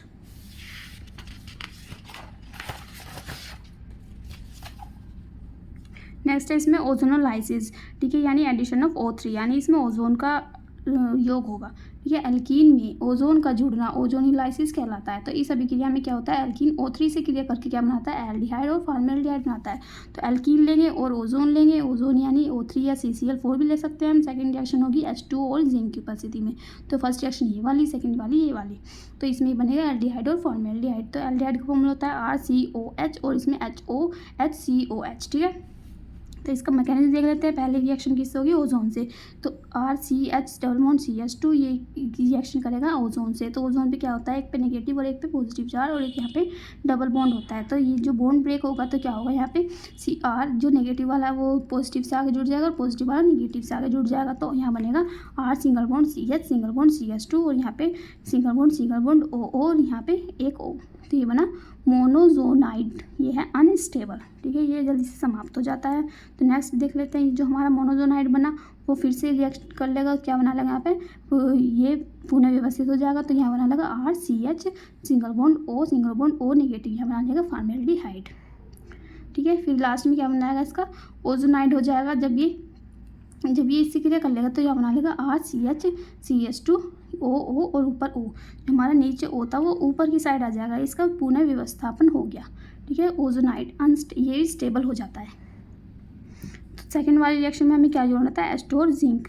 तो हमने ये जो लिया ओजोनाइड, ये वाला हमारा ओजोनाइड बना, ये वाली बॉन्ड ब्रेक हो जाएंगे ये वाले, तो ये H2 से क्रिया करके क्या बना लेंगे RCOH, ठीक है। ये बना एसिटाल्डिहाइड, ये वाला अलग हो गया और ये वाला अलग हो गया, ये बना HCHO भी लिख सकते हैं हम इसे HCHO, ठीक है। और ये बना O और यहाँ पे H2O, तो ये बना H2O2, ये बना पेरोक्साइड, ठीक है, समझ में आया। तो नेक्स्ट देखते हैं। नेक्स्ट है इसमें सिन एंड एंटी हाइड्रोक्सिलेशन, ठीक है, हाइड्रोक्सिलेशन। तो हाइड्रोक्सिलेशन रिएक्शन ऑफ एल्कीन, जब एल्कीन में डबल बॉन्ड के कार्बन परमाणु पर सिंगल बॉन्ड OH हाइड्रोक्सिल समूह जोड़ा जाता है तो इस अभिक्रिया से क्या होता है, डाइऑल प्राप्त किए जाते हैं। इस अभिक्रिया को हाइड्रोक्सिलेशन अभिक्रिया कहलाते हैं। तो इसमें क्या है, जो हमारा एल्कीन है उसमें डबल बॉन्ड होता है, तो डबल बॉन्ड पर हम क्या करेंगे, OH नेगेटिव आयन जोड़ेंगे तो क्या प्राप्त होंगे, हमें डाइऑल प्राप्त होंगे। देखो ये हमारे एल्कीन है CH2 डबल बॉन्ड CH2, जब इस पर हम OH जोड़ेंगे तो क्या होगा, हमारे डाइऑल प्राप्त होंगे, इसका नाम बनेगा एथीन 1,2 डाइऑल। तो OH के जो क्रियात्मक समूह है उसका हमारा IUPAC नाम क्या लिखते हैं, ओल। फर्स्ट रिएक्शन देख लेते हैं इसमें 6 हाइड्रोजिलेशन, ठीक है। फर्स्ट है इसमें 6 हाइड्रोक्सिलेशन, तो इसे सिन भी कहते हैं और सिस भी कहते हैं, ठीक है। तो जब OH समूह एक ही दिशा में जुड़े होते हैं तो यह अभिक्रिया में कोल्ड डाइल्यूट KMnO4 का उपयोग किया जाता है, तो इसे सिस डायल प्राप्त होते हैं। यह अभिक्रिया सिस हाइड्रोक्सिलेशन या सिन हाइड्रोक्सिलेशन कहलाती है। तो इसमें क्या कहा है, जो हमारे प्रोपीन है, अगर हम इस पर H2O या नवजात ऑक्सीजन ये दोनों क्रिया करेंगे प्रोपीन पे, तो कोल्ड और डाइल्यूट KMnO4 की उपस्थिति में जब ये क्रिया करेंगे तो क्या बना लेंगे CH3 सिंगल बॉन्ड CH। तो ये वाले OH दो हैं इसमें, OH और OH, ये इस पे आके जुड़ जाएंगे डबल बॉन्ड पे, तो ये बनाएंगे प्रोपेन 1,2 डाइहोल। तो ये क्या हुआ, OH जो है दोनों एक साइड जुड़े, यानी इस साइड है ऊपर इस साइड, तो ये क्या बना सिस। अगर ये एक ऊपर और एक नीचे होता क्या होता ट्रांस। तो आगे देखते हैं ट्रांस। तो सेकेंड हमारा ट्रांस हाइड्रोक्सिलेशन। तो एंटी हाइड्रोक्सिलेशन देखते हैं, तो इसे ट्रांस भी कहते हैं और एंटी भी कहते हैं। जब एल्कीन में सिंगल बॉन्ड OH समूह विपरीत दिशा में जुड़े होते हैं तो उसे क्या कहते हैं, ट्रांस हाइड्रोक्सिलेशन कहलाता है। तो फर्स्ट स्टेप है इसमें इपोक्सीडेशन। तो जब एल्कीन पर एसिटिक अम्ल से क्रिया करता है, तो हमने पिछले वाला टॉपिक यही था हमारा हाइड्रोक्सीडेशन, ठीक है। जब ये एल्कीन पर एसिटिक एसिड से क्रिया करता है तो क्या बने थे हमारे इपोक्साइड बने थे और एसिटिक अम्ल बने थे, ठीक है। प्रोपीन जब पर एसिटिक एसिड से क्रिया करेगा तो यहाँ पे O इससे आके जुड़ जाएगा और यहाँ पे बचेगा एसिटिक एसिड, ठीक है। तो सेकंड स्टेप इसमें हाइड्रोसिलेशन ऑफ एपोक्साइड। तो इपोक्साइड में H2O से क्रिया करने पर क्या बनते हैं, एंटी ट्राई। तो एंटी और ट्रांस एक ही बात है, ठीक है। ये डायोल बनते हैं हमारे। तो इपोक्साइड जो हमारा ये प्राप्त हुआ, ये H2O से क्रिया कर लेगा तो क्या बना लेगा CH2 और ये O एक H यहाँ पे आके जुड़ जाएगा और OH नीचे की साइड आके जुड़ जाएगा। तो ये क्या अलग अलग दिशा में है, तो ये बना ट्रांस प्रोपेन 1,2 डायोल, ठीक है।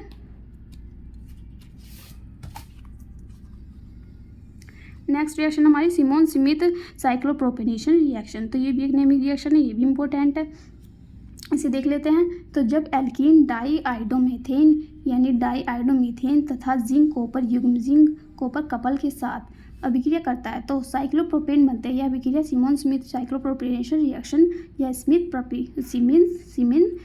प्रतिक्रिया कहलाती है। तो इसमें क्या कहा है, जो हमारा एल्कीन है वो किसी क्रिया करेंगे डाईआइडोमीथेन से।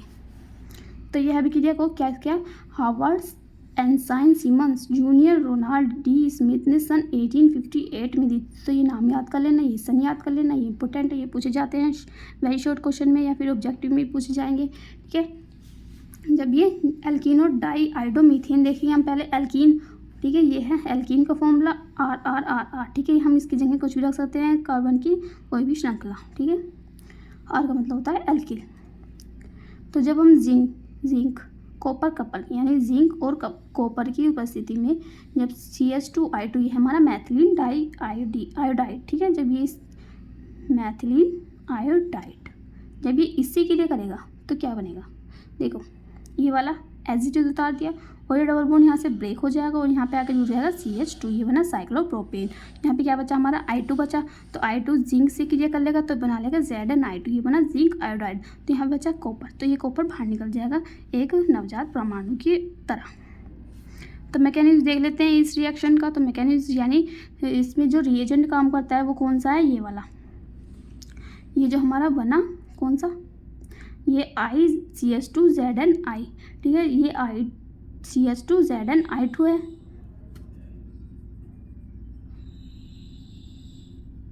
ये जो है हमारा, ये हमारा बना रिएजेंट। इस अभिक्रिया में रिएजेंट ये वाला काम करेगा, ठीक है। इसे हम ऐसे भी लिख सकते हैं, I पहले आ जाएगा ICH2ZnI, तो इसका नाम ना मैथिलीन आयोडाइड, ठीक है। जब ये एल्कीन से क्रिया करेगा, एल्कीन क्या हमारा पे लिया हमने एल्कीन और फिर ये वाला रिएजेंट यहाँ पे उतार लिया, तो जब ये बॉन्ड ब्रेक होगा तो ये यहाँ के जुड़ जाएगा, तो ये वाला CH2 यहाँ के जुड़ गया, ये बना साइक्लोप्रोपेन और यहाँ बचा ZnI2 और कॉपर, ठीक है, समझ में आए। तो नेक्स्ट सेकेंड स्टेप है इसमें, जब एल्कीन में ओस्मियम टेट्रा ऑक्साइड यानी OS, ये OSF5 मत समझना, OSO4 की उपस्थिति में हाइड्रोक्सिलेशन कराते हैं तो सिन हाइड्रोक्सिलेशन कहलाता है। तो CH2 CH3 single bond CH double bond CH2 propene है। जब ये ओस्मियम टेट्रा ऑक्साइड से क्रिया करेगा ईथर की उपस्थिति में, तो क्या होगा, यहाँ से CH3 CH और यहाँ पे OH जुड़ जाएगा और यहाँ पे OH जुड़ जाएगा, दोनों साइड OH जुड़ जाएगा ये वाले, ठीक है। ये दोनों जुड़ जाएंगे यहाँ पे, ये बनेगा सिस प्रोपेन 1,2 डाईओल। सिस का मतलब है ये दोनों OH एक ही साइड है, अगर अलग अलग साइड होते तो ट्रांस प्रोपेन 1,2 डायोल बनता। सेकेंड इसमें ट्रांस हाइड्रोक्सिलेशन यानी एंट्रो हाइड्रोक्सिलेशन। तो ये तो हमने पढ़ लिया, आगे देखते हैं। तो सीमन स्मिथ अभिक्रिया के उदाहरण। तो example of semen Smith reaction, जब सिस 2 ब्यूटीन सीमन स्मिथ अभिक्रिया से अभिक्रिया करता है तो सिस 1,2 डाईमेथिल साइक्लोप्रोपेन बनता है। तो हम सीमन स्मिथ रिएक्शन के क्या देख लेते हैं, एग्जाम्पल। तो इसमें एक ही एग्जाम्पल देख लेते हैं बस। तो इसमें CH3 CH CH3H। तो ये इसमें क्या है, डबल बॉन्ड, ये क्या है, CH2 ब्यूटीन। जब ये रिएजेंट कौन सा था हमारा, उसमें ZnCH2I2, तो I हमने लास्ट शुरू में ले लेता, तो यहाँ से निकल जाएगा ZnI2 बाहर निकल जाएगा और ये CH2 यहाँ के जुड़ जाएगा, ये बना cis-1,2 डाईमेथिल साइक्लोप्रोपीन। ठीक है, नेक्स्ट देखते हैं। तो डाइन देख लेते हैं हम, हमारा टॉपिक है डाइन। तो डाइन होते क्या हैं, तो एल्कीन जिनमें दो कार्बन कार्बन द्विबंध होते हैं, तो यानी कार्बन कार्बन के बीच क्या होता है, डबल बॉन्ड होता है, तो उसे क्या कहते हैं, डाइन कहते हैं। इनका सामान्य सूत्र CnH2n-2 होता है, जो एल्काइन से समानता रखते हैं, इसलिए इन्हें एल्काइनों के समावयवी कहते हैं। तो जो CnH2n-2 है वो किसका फॉर्मूला होता है, एल्काइन का, तो एल्काइन क्या होता है, इसके समावयवी होते हैं। तो टाइप ऑफ डाइन देख लेते हैं, डाइन के प्रकार, ये 3 प्रकार के होते हैं। तो फर्स्ट देख लेते हैं विलगित डाइन, यानी आइसोलेटेड डाइन। तो वे डाइन जिसमें दो द्विबंध दो या दो से अधिक संतृप्त कार्बन परमाणु से पृथक रहते हैं, विलगित डाइन कहलाते हैं। तो इसमें क्या कहा है, जो हमारे डाइन है उसमें क्या होगा, दो द्विबंध पाए जाएंगे। तो दो द्विबंध जो है वो दो या दो से अधिक संतृप्त कार्बनों से, यानी जिसके बीच में सिंगल बॉन्ड पाया जाएगा, उससे क्या होता है, पृथक होते हैं। तो इसका एग्जांपल समझते हैं। देखो CH2 double bond CH, single bond CH, single bond CH, double bond CH2। तो ये जो हमारे दो डबल बॉन्ड है, देखो इसमें दो डबल बॉन्ड तो पाए ही जाएंगे, उसे कहेंगे विलगित डाइन। तो इसमें दो डबल बॉन्ड पाए जाते हैं। तो ये जो दो डबल बॉन्ड है, ये वाले जो कार्बन है डबल बॉन्ड के, वो किससे अलग हो रहे हैं, इस संतृप्त कार्बन से, यानी ये कौन सा है, सिंगल बॉन्ड वाला कार्बन है। तो ये क्या है, इससे ये दोनों अलग हो रहे हैं, यानी इनके बीच में ये आ गया। तो इससे क्या है, ये इससे पृथक रहते हैं, ये दोनों कार्बन, ये जो डबल बॉन्ड वाले कार्बन है ये इस कार्बन से पृथक है, यानी इससे ये दोनों के बीच में दूरी बनी हुई है इस कार्बन की वजह से। तो इसे कहेंगे विलगित डाइन। तो 1,4 पेंटाडाइन नाम है इसका, या फिर पेंटा 1,4 डाइइन। सेकेंड एग्जाम्पल इसमें CH2 double bond CH, single bond CH2, single bond CH2, single bond CH, single bond CH2। तो ये वाले जो डबल बॉन्ड है वो किससे अलग हो रहे हैं, इन दोनों वाले से। ठीक है, तो 1,5 हेक्साडाइन, या फिर इसका नाम होगा हेक्सा 1,5 डाइन। तो दूसरा हमारा डाइन है वो कौन सा है, संचयी डाइन, यानी सिम्युलेटिव डाइन। तो वे डाइन जो दो द्विबंध समीपवर्ती होते हैं संचयी डाइन कहलाते हैं। तो इसमें क्या होगा, दोनों डबल बॉन्ड एक साथ होंगे। तो CH2 double bond C, double bond CH2, तो ये दोनों डबल बॉन्ड क्या है, एक साथ है, तो इसका बना 1,2 प्रोपेडाइन। तो ये सेकेंड एग्जाम्पल इसका CH2 single bond CH, double bond C, double bond CH2, तो ये बना 1,2 ब्यूटाडाइन। तो ये क्या है, दोनों डबल बॉन्ड साथ साथ हैं, तो ये क्या बना, संचयी डाइन। थर्ड है एंड लास्ट है इसमें संयुग्मित डाइन, तो यानी कंजुगेटेड डाइन, वे डाइन जिनमें एकांतर से एकलबंध व द्विबंध उपस्थित होते हैं, तो संयुग्मित डाइन कहते हैं। ठीक है, इसमें एकांतर से पाए जाएंगे, मतलब पहले डबल बॉन्ड, फिर सिंगल बॉन्ड, फिर डबल बॉन्ड, फिर सिंगल बॉन्ड, फिर डबल बॉन्ड, फिर सिंगल बॉन्ड, ऐसे। ठीक है, मतलब एक एक के अंतर पर। तो CH2 double bond CH, single bond CH, double bond CH2, ऐसे आप लिख सकते हैं, single bond CH2, single bond, double bond CH। ठीक है, तो 1,3 ब्यूटाडाइन इसका नाम है। तो नेक्स्ट टॉपिक देखते हैं। नेक्स्ट टॉपिक है हमारा electrophilic addition reaction in alkene. तो इलेक्ट्रोफिलिक नाम स्नेही, इलेक्ट्रॉन स्नेही योगात्मक अभिक्रिया। तो एल्कीनों में देखते हैं, तो एल्कीन से अधिक क्रियाशील होते हैं। जो हमारे एल्कीन है, यानी जिसमें डबल बॉन्ड पाया जाएगा, वो सिंगल बॉन्ड की अपेक्षा क्या होंगे, अधिक क्रियाशील होंगे, क्योंकि इसमें एक सिंगल सिग्मा बॉन्ड और एक पाई बॉन्ड पाया जाता है। जो हमारा पाई बॉन्ड है उसमें क्या होता है, अगर ये पाई बॉन्ड टूटेगा तो क्या, दो सिग्मा बॉन्ड बनेंगे, एक सिग्मा बॉन्ड ये रहा, और पाई बॉन्ड टूटेगा तो दो सिग्मा बॉन्ड ये बनेंगे। तो एल्कीन में योगात्मक अभिक्रिया देख लेते हैं, यानी एडिशन रिएक्शन इन एल्कीन। तो इन अभिक्रियाओं में एक पाई बॉन्ड टूटने पर दो सिग्मा बॉन्ड बनते हैं, तो मैंने यही बताया। तो एक पाई बॉन्ड टूटेगा तो दो डबल बॉन्ड बनेंगे, दो सिग्मा बॉन्ड बनेंगे। ठीक है, तो एग्जाम्पल देख लेते हैं। जैसे ये हमारा एल्कीन है, तो इसमें क्या टूटा, एक सिग्मा बॉन्ड और एक पाई बॉन्ड है। तब ये रिएजेंट यानी अभिकर्मक, यानी इलेक्ट्रोफिलिक न्यूक्लियोफिलिक, ये हमारा इलेक्ट्रोफिलिक, इस पे पॉजिटिव चार्ज होता है, और न्यूक्लियोफिलिक इस पे नेगेटिव चार्ज।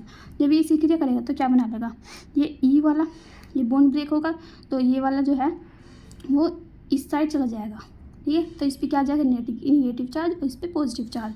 तो नेगेटिव चार्ज किससे जुड़ेगा, पॉजिटिव चार्ज। तो यहाँ पे ई जुड़ गया और यहाँ पे एन जुड़ गया, ये बने दो नए सिग्मा बॉन्ड बने। ठीक है, तो इलेक्ट्रॉन स्नेही योगात्मक अभिक्रिया देख लेते हैं, यानी इलेक्ट्रोफिलिक एडिशन रिएक्शन।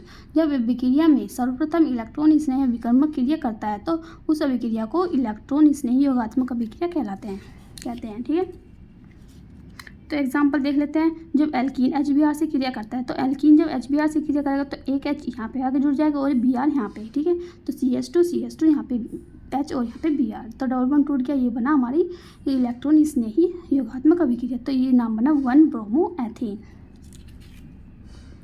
तो इसका मैकेनिज्म है वो देख लेते हैं। इसकी क्रियाविधि है 3 पदों में पूर्ण होती है। प्रथम पद देख लेते हैं, जब अभिकर्मक ENU जैसे HBr, जैसे E और NU की जगह हमने लिखा है HBr, अपने आयन में टूटता है तो एक इलेक्ट्रॉन इसने यानी H पॉजिटिव और एक ऋणात्मक आयन यानी न्यूक्लियोफिलिक Br नेगेटिव देता है। तो E और NU दोनों टूटेंगे तो E पॉजिटिव देगा और NU नेगेटिव, तो HBr, ठीक है। जब ये HBr से क्रिया करेंगे तो क्या बना, ये जो HBr है वो भी एक इसका एग्जाम्पल है, ठीक है। E की जगह हम रखा है H और N की जगह Br, तो H पॉजिटिव और Br नेगेटिव देगा।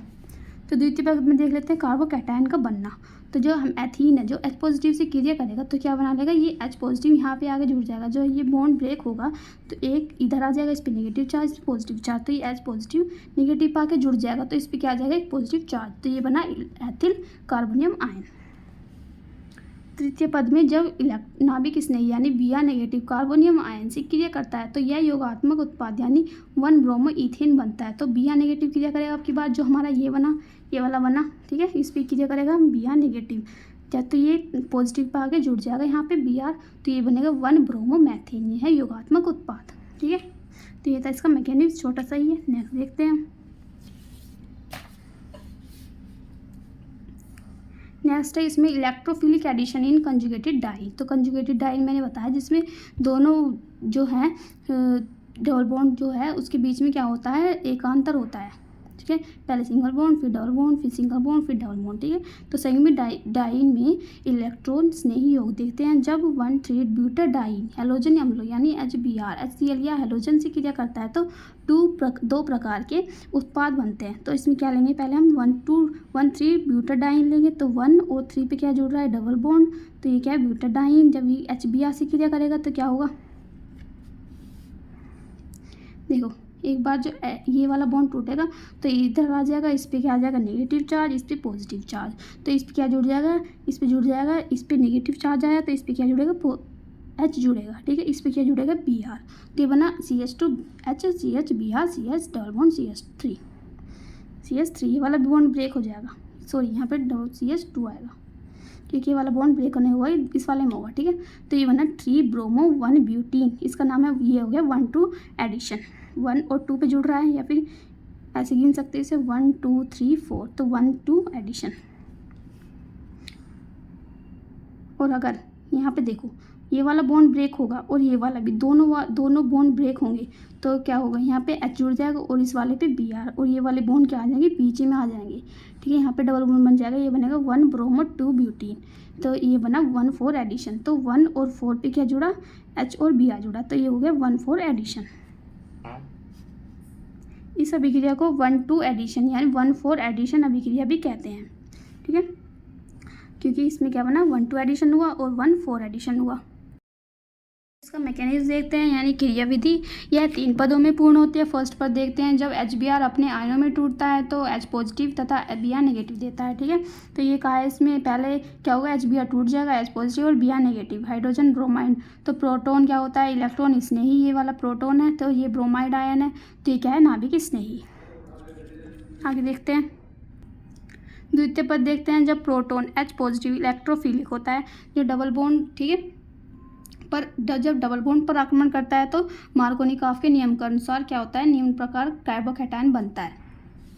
तो CH2 double bond CH single bond CH double bond CH, ये क्या है ब्यूटीन का फॉर्मूला है, ठीक है। तो H पॉजिटिव से क्रिया करेगा तो ये H पॉजिटिव इस पे आके जुड़ जाएगा, क्योंकि ये इलेक्ट्रॉन इधर चला गया, इस पे नेगेटिव और इस पे पॉजिटिव, तो ये पॉजिटिव वाला नेगेटिव पे आके जुड़ जाएगा, ये बनेगा CH3 सिंगल बॉन्ड CH, और इस पे क्या आ जाएगा positive single bond CH double bond CH2, तो ये बना कार्बोकैटायन। C पे पॉजिटिव होता है तो कहते हैं कार्बोकैटायन, ठीक है। अगर ये वाला बॉन्ड ब्रेक होगा तो क्या होगा, CH3 सॉरी ये दोनों बॉन्ड ब्रेक होंगे तो ये डबल बॉन्ड बीच में आ जाएगा और यहाँ पे ये H जुड़ गया और यहाँ पे क्या आ गया पॉजिटिव चार्ज, कार्बोकैटायन बना। तृतीय पद देख लेते हैं। तृतीय पद भी क्या होगा, जब bromide ion Br negative carbocation A पर आक्रमण करता है तो 1,2 योग होता है, तब Br नेगेटिव कार्बोकैटायन B पर आक्रमण करता है तो 1,4 योग होता है। तो अगर जो हमारे ऊपर बने ये A और B, अगर A पर आक्रमण करेगा तो क्या बनेगा 1,2 योग होगा, अगर B पर आक्रमण करेगा तो क्या होगा हमारा 1,4 योग होगा।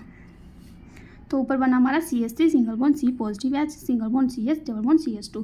तो ये Br नेगेटिव इस पे आके जुड़ जाएगा तो यहाँ बनेगा CH3 CH ऊपर Br CH2 CH double bond CH2। ये बना 3 ब्रोमो 1 ब्यूटीन, क्योंकि 3 पे क्या जुड़ रहा है ब्रोमीन, तो 3 ब्रोमो 1 पे क्या है डबल बॉन्ड तो ब्यूटीन। ठीक है, ये हो गया 1 2 एडिशन, 1 पे और 2 पे एडिशन। ठीक है, तो ये क्या है CH3 single bond CH double bond CH single bond CH। ये ऊपर बना हमारा कौन सा कार्बोकैटायन बना था हमारा B, तो Br नेगेटिव इस पे आगे जुड़ जाएगा तो ये बना रहेगा 1 ब्रोमो 2 ब्यूटीन। ठीक है, 1 पे क्या जुड़ रहा है ब्रोमीन और 2 पे क्या जुड़ रहा है 1 2, तो 2 पे क्या है di bond double bond sorry. ठीक है, ये हो गया 1 4 एडिशन, यानी हाइड्रोजन इस पे जुड़ा और ब्रोमीन इस पे जुड़ा, तो 1 4 एडिशन। आगे देखते हैं।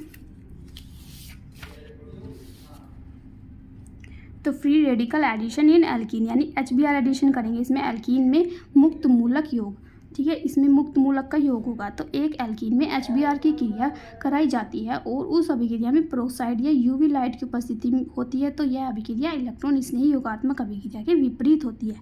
ठीक है, तो एग्जाम्पल देख लेते हैं। क्या लेंगे इसमें हम CH3 single bond CH Br CH2 ऊपर H, तो ये बना 2 ब्रोमो प्रोपेन।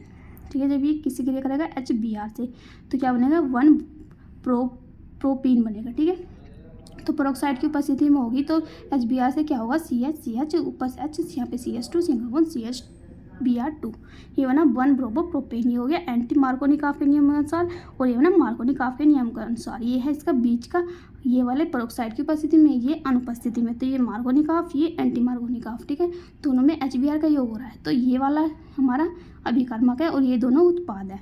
तो इसकी अगर इससे क्रिया करेंगे तो ये बनेगा, इसकी अगर इससे क्रिया करेंगे तो ये बनेगा। तो इस अभिक्रिया को खैराश इफेक्ट यानी खराश प्रभाव भी कहा जाता है। तो क्रियाविधि देख लेते हैं इसकी मैकेनिज्म। इस अभिक्रिया की क्रियाविधि मुक्त मूलक द्वारा 3 पदों में पूर्ण होती है। तो फर्स्ट पद है इसमें, इस पद में पेरोक्साइड के समांग विखंडन से 2 एल्कोक्सी मुक्त मूलक बनते हैं। ठीक है, तो आगे देखते हैं क्या होता है, क्या होगा इसमें पेरोक्साइड के समांग विखंडन से, तो इसमें विखंडन होगा किसका पेरोक्साइड का और क्या बनेंगे एल्कोक्सी मुक्त मूलक बनेंगे। तो इसमें लिया हमने पेरोक्साइड ROOR, तो ये है पेरोक्साइड ऑर्गेनिक है, तो इसका मुक्त मूलक क्या होता है, ये दोनों टूट जाएंगे, इनका बॉन्ड ब्रेक हो जाएगा तो क्या बना लेंगे मुक्त मूलक, तो ये बनाएंगे 2RO, ये बने मुक्त मूलक। तो पेरोक्साइड फ्री रेडिकल है ये, तो जब ये HBr से क्रिया करेंगे तो क्या बना लेंगे ROH और यहाँ से B मुक्त मूलक बाहर निकल जाएगा, ब्रोमीन फ्री रेडिकल। तो ये रिएक्शन तो हमने कई बार देख ली होगी। तो ये फर्स्ट स्टेप यही होता है ज़्यादातर। तो सेकंड स्टेप है इसमें, इस पद में प्रथम पद से प्राप्त ब्रोमीन मुक्त मूलक एल्कीन से क्रिया करके 2 डिग्री मुक्त मूलक फिर 1 डिग्री मुक्त मूलक बनाता है।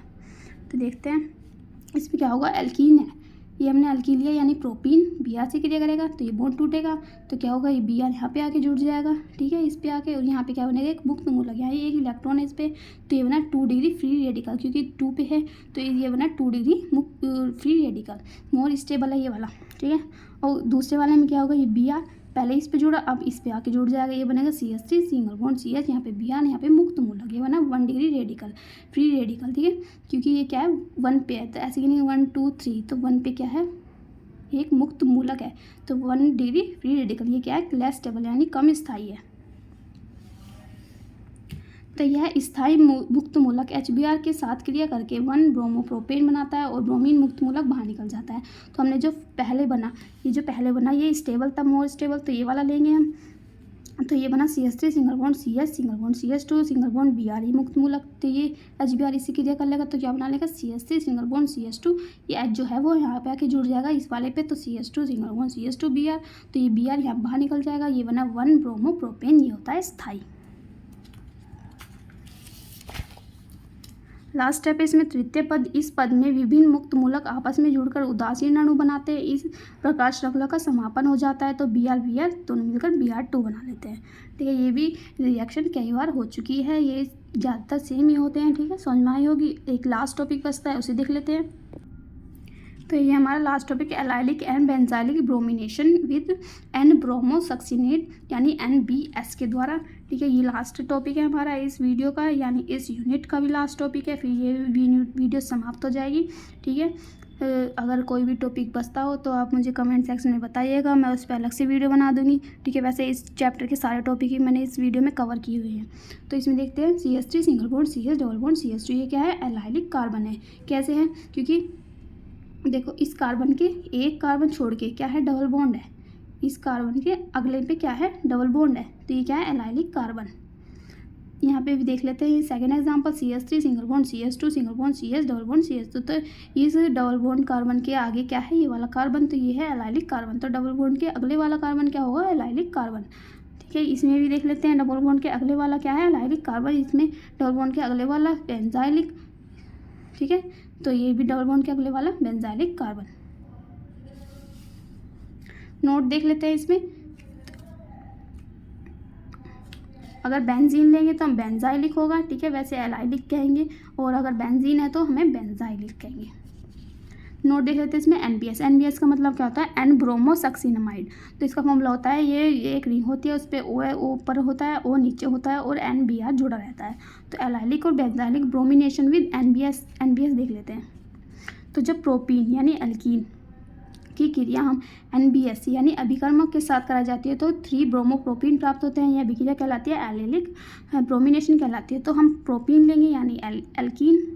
ठीक है, NBS से क्रिया कराएंगे HB यानी प्रकाश की उपस्थिति में, और ये क्या है हमारा परोक्साइड CCl4 की उपस्थिति में। जब ये इससे क्रिया करेगा तो क्या बना लेगा, CH2 single bond CH double bond CH2, और यहाँ पे आके जुड़ जाएगा Br, ये बना 3 ब्रोमोप्रोपीन। ठीक है, तो जब साइक्लोपेंटेन की क्रिया NBS अभिकर्मक से कराई जाती है तो ब्रोमोसाइक्लोपेंटीन बनता है। ठीक है, यह अभिक्रिया कहलाती है बेंजीन ब्रोमिनेशन कहलाती है। तो पीछे हमने देखा किस पे, हमने एल्कीन पे देखा, अब देखें बेंजीन पे यानी साइक्लोपेंटीन यानी रिंग पे। साइक्लोपेंटीन पे NBS की क्रिया कराएंगे तो क्या बनेगा, ये वाली रिंग यहाँ उतार लेंगे और यहाँ पे आगे जुड़ जाएगा Br, तो ये बना ब्रोमोसाइक्लोपेंटीन। इसका मैकेनिज्म देख लेते हैं। इसमें 3 पद होते हैं। फर्स्ट पद है, इसमें NBS के पृथक्करण के कारण ब्रोमीन मुक्त हो जाता है। तो ये क्या है हमारा NBS, जब ये सूर्य के प्रकाश में क्रिया करेगा तो यहाँ से ब्रोमीन बाहर निकल जाएगा। ठीक है, तो ये बना, ये हमारा NBS बाहर निकल गया और Br मुक्तमूलक बाहर निकल गया। तो द्वितीय पद क्या है, Br, ये जो मुक्तमूलक बना वो एल्कीन से क्रिया करेगा तो ये यहाँ पे आके जुड़ जाएगा किसके साथ, सॉरी ये इसमें से जो H है वो इससे आगे क्रिया कर लेगा Br से, तो बनेगा HBr। यहाँ पे बचेगा CH2 single bond CH double bond CH2, तो यहाँ पे एक मुक्तमूलक आ जाएगा। ठीक है, तो तृतीय पद में और लास्ट है, ये इस वीडियो की लास्ट स्टेप है। तो Br2, ये वाला जो हमारा बना Br2, और ये वाला उत्पाद। ठीक है, ये इससे क्रिया कर लेगा तो यहाँ ये Br इस पे आके जुड़ जाएगा और Br मुक्तमूलक बाहर निकल जाएगा, ये बना 3 ब्रोमोप्रोपीन। ठीक है, यहाँ पे वीडियो कंप्लीट हुई। ठीक है, अगर कोई भी टॉपिक बचता हो तो मुझे कमेंट सेक्शन में बताइएगा, मैं उस पर अलग से वीडियो बनाऊँगी। ठीक है, अगर आपको इसकी PDF चाहिए तो टेलीग्राम चैनल ज्वाइन करें हमारा BSc बेस्ट ऑनलाइन क्लास के नाम से, जिसकी लिंक डिस्क्रिप्शन बॉक्स में आपको मिल जाएगी। ठीक है, और आगे आने वाली इसका पेपर सेकंड भी पूरा कंप्लीट कराया जाएगा 1 शॉट वीडियोज़ में। ठीक है, आप उसे ज़रूर देखिएगा। थैंक यू सो मच, आपको बहुत ज़्यादा यूज़फुल होगा।